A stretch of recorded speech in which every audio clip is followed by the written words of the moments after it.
Ana man sila nga ang December daw kay family month busa uban ko ninyo kay mag-family bonding kaming tanan. Tara!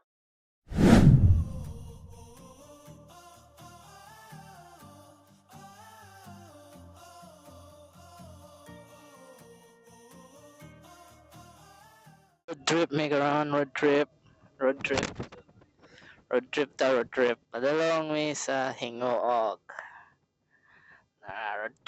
Road trip, nginging. Ana sila na kani nga simbahan is famous sa iyang healing waters kay if moinom ka or maligo ka sa tubig, yes, maayo ang mong sakit outside and inside your body. It depends on how you use the water. Kani nga zoo is grabe siya ka tsada and actually ginatawag siya is Mantianak Park and yeah, relaxing nature place. You can relax and feel the nature, fresh air, that kind of stuff that you don't get in a city. You would get it here. You basically see birds, chickens, like a donkey, and a huge snake. Yeah, that you will see that in the video. And by the way, ang imo makita is tiger, tolo ka buok.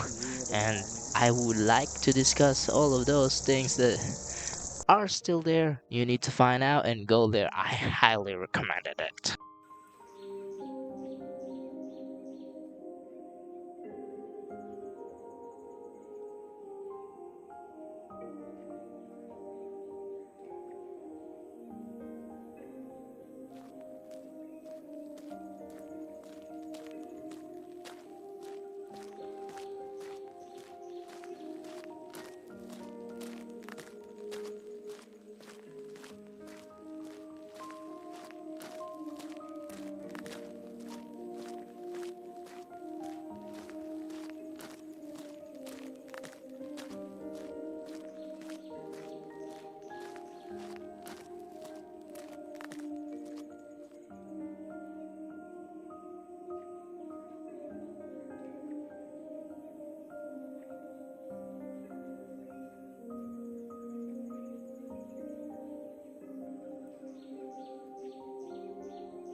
Anin lang lugar is grabe katsada ang view niya. Weh, mudungaw lang ka sa kapihan, kita na nimong view by gwapo ay sa tanang relaxing place. And as you heard, tsada siya. Kapihan. Yeah, bugnaw na place, you need kapihan. Visit it in a club area. I think that's the place where this cafe residing. I don't remember, but it's awesome, man. I'm highly recommending you visit it if you go to Claveria. That's what I'll be saying to you guys.